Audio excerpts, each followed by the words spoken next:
Good morning students. Vimal ji online classes में पुनः आप सभी लोगों का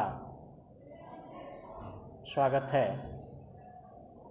प्रिय छात्र छात्राओं, आज पुनः हम नए वीडियो के साथ आपके सम्मुख उपस्थित हुए हैं। कक्षा 9 सामाजिक विज्ञान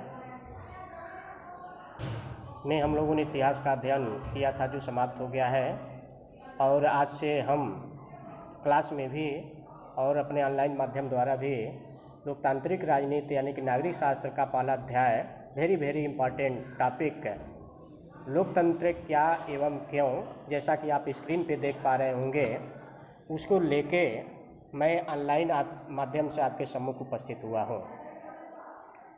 प्रिय छात्र छात्राओं, में उम्मीद है कि आप अच्छे होंगे, स्वस्थ होंगे। आपके क्लासेज रेगुलर संचालित भी हो रहे हैं और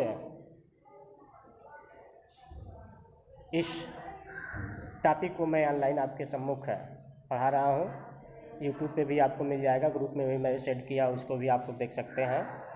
प्रिय छात्र छात्राओं, यदि हमारा वीडियो आपको अच्छा लगे तो आप इसको लाइक करेंगे, शेयर करेंगे, और यदि हमारे इस चैनल को पहली बार देख रहे होंगे तो इसको सब्सक्राइब भी आप करेंगे।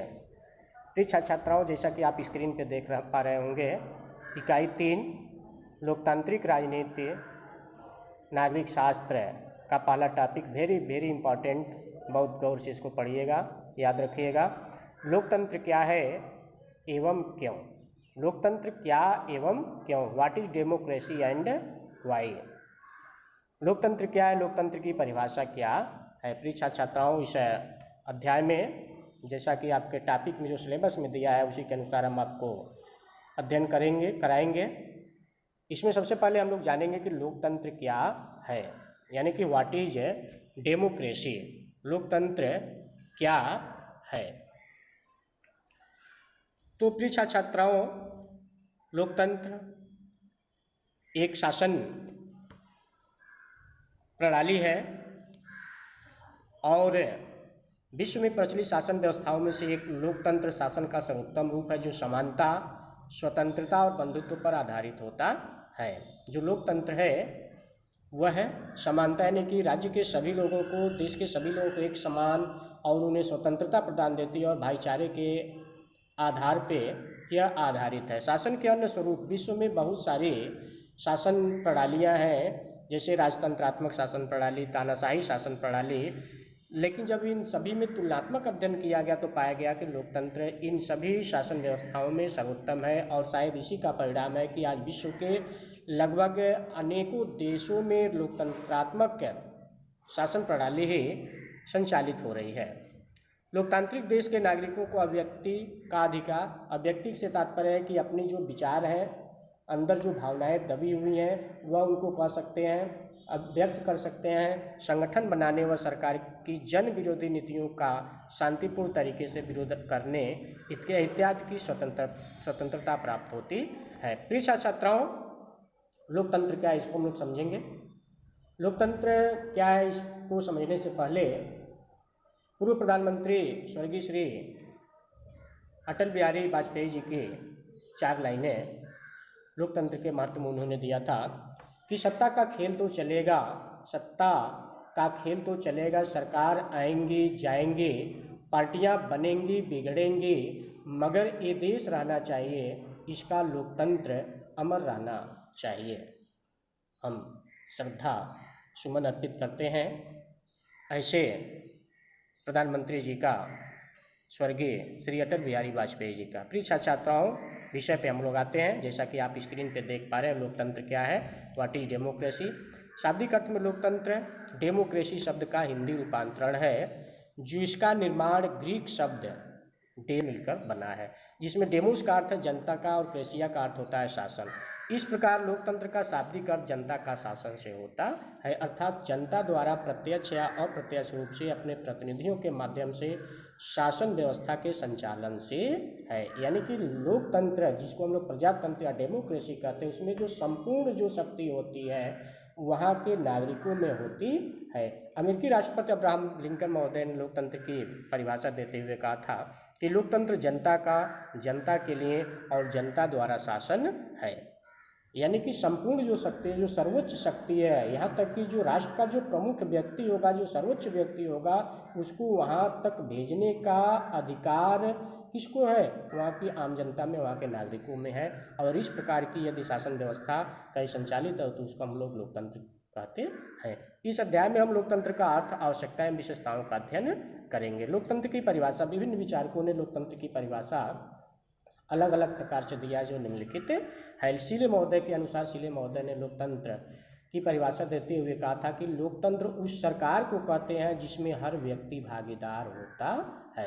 कहने का तात्पर्य है कि लोकतंत्र यानी कि समाज का निम्न, सबसे निचले पायदान पर जो व्यक्ति बैठा है, सबसे निचले स्तर पे जो व्यक्ति है, वो भी इस शासन व्यवस्था में भागीदार होता है।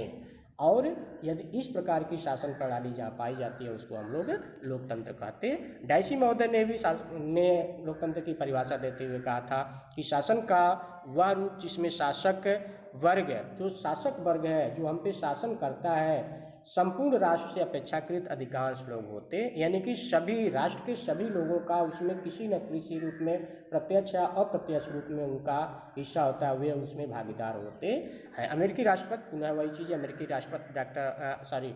राष्ट्रपति अब्राहम लिंकन महोदय के अनुसार, जिन्होंने लोकतंत्र की परिभाषा देते हुए कहा था कि लोकतंत्र जनता का, जनता के लिए और जनता द्वारा शासन। प्रिय छात्राओं, आगे हम पढ़ेंगे कि लोकतंत्र के प्रकार क्या है, यानी कि लोकतंत्र कितने प्रकार के होते हैं। विश्व में अधिकांश देशों में लोकतंत्र है, तो कहीं न कहीं इसके प्रकार की बात आती है, कहीं उसमें भी अनेक रूप है जिसका अध्ययन हम कर रहे हैं। सामान्यतः लोकतंत्र शासन व्यवस्था दो प्रकार की मानी जाती है। पहला विशुद्ध या प्रत्यक्ष लोकतंत्र, और दूसरा प्रतिनिधि सत्तात्मक या अप्रत्यक्ष लोकतंत्र। पहला पॉइंट, विशुद्ध या प्रत्यक्ष लोकतंत्र किसको कहेंगे? विशुद्ध या प्रत्यक्ष लोकतंत्र या सीधा लोकतंत्र में सभी नागरिक सारे महत्वपूर्ण नीतिगत फैसलों पर मतदान करते हैं। गौर से सुनिएगा। विशुद्ध या प्रत्यक्ष लोकतंत्र में, या हम कह सकते हैं सीधा लोकतंत्र, उसको सीधा लोकतंत्र में सभी जो नागरिक हैं, जो राज्य के, जो देश के जो नागरिक हैं, वे सभी मिलकर किसी भी महत्वपूर्ण नीतिगत फैसलों पर अपना मतदान करते हैं। इसमें लोग सीधे वोट देते हैं कि कानून पारित किया जाएगा या नहीं, यानी कि कानून, वह जो विधेयक है वह कानून बनेगा या नहीं बनेगा, इसमें नीतिगत फैसला लेने का अधिकार वहाँ के नागरिकों में होता है। और इसे ही प्रत्यक्ष कहा जाता है, क्योंकि सैद्धांतिक रूप से इसमें कोई प्रतिनिधि या मध्यस्थ नहीं होता है, सभी प्रत्यक्ष छोटे समुदाय या नगर राष्ट्रों में है। इसे सीधा कहा जा सकता है कि ये लोकतंत्र का साधारण या सरलतम रूप है। उदाहरण के रूप में हम देखते हैं कि हमारा स्विट्जरलैंड जो है, जहाँ प्रत्यक्ष लोकतंत्र का एक जीता जागता उदाहरण है। प्रिय छात्राओं, दूसरा पॉइंट, प्रतिनिधि सत्तात्मक या अप्रत्यक्ष लोकतंत्र। प्रतिनिधि सत्तात्मक लोकतंत्र यानी कि जिसे हम लोग रिप्रेजेंटेटिव डेमोक्रेसी कहते हैं, या अप्रत्यक्ष लोकतंत्र उस लोकतंत्र को कहते हैं जिसके पदाधिकारी जनता के किसी समूह द्वारा चुने जाते हैं। जैसे मान लीजिए आज वर्तमान में हमारे जो प्रधानमंत्री हैं, परम आदरणीय श्री नरेंद्र दामोदर दास मोदी, वह हमारे प्रधानमंत्री यदि बने तो कैसे बने? ऐसा तो नहीं है कहीं से उठा के लाके उनको बैठा, नहीं, उसमें पूरे देश के नागरिकों ने मिलकर अपने मत द्वारा उनको चुन के भेजा है।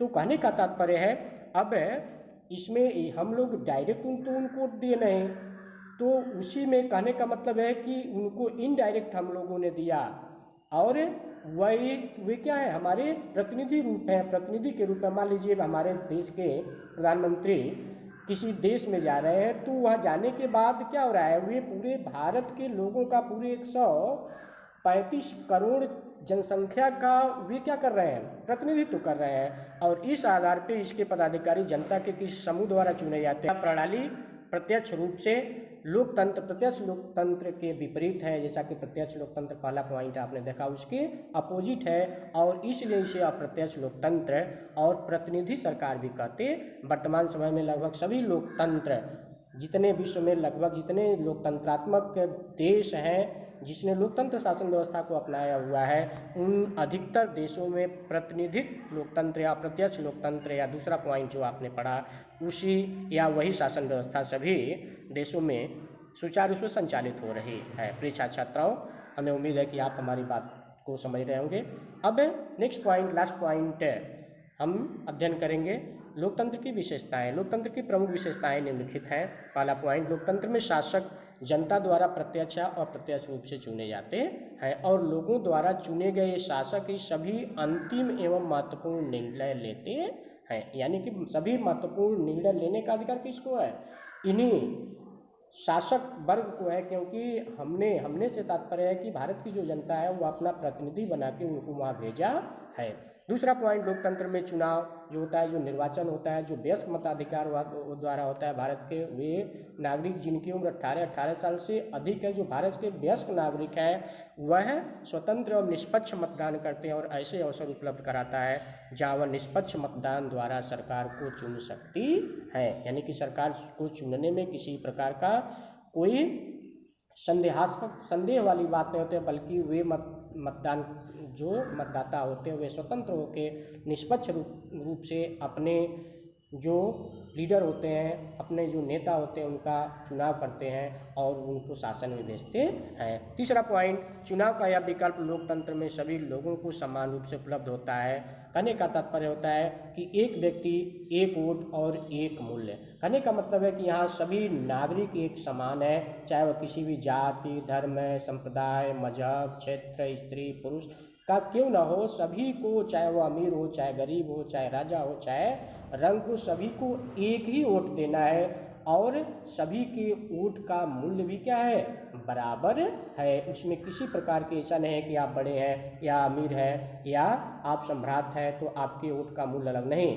यही तो समानता और यही तो लोकतंत्र की विशेषता है। इस आधार पर चुनाव द्वारा बनी सरकार संविधान द्वारा निर्धारित किए गए कानूनों और नागरिक अधिकारों के दायरे को मानते हुए कार्य करती है। प्रिय छात्राओं, आज के लिए इतना ही। इस टॉपिक का पहला पार्ट मैंने आज पढ़ाया है, फिर नेक्स्ट डे इस टॉपिक का दूसरा पार्ट लेके हम ऑनलाइन माध्यम द्वारा आपके सम्मुख पुनः उपस्थित होंगे। पुनः हमें उम्मीद है, मुझे भरोसा है, मुझे आशा है कि आप हमारे इस लोकतंत्र अध्याय को समझे होंगे। फिर हम लोग नेक्स्ट डे मिलते हैं नेक्स्ट टॉपिक के साथ। तब तक के लिए आप सभी लोगों को विमल जी ऑनलाइन क्लासेज में एक बार और स्वागत है। सभी लोगों को जय हिंद, जय भारत।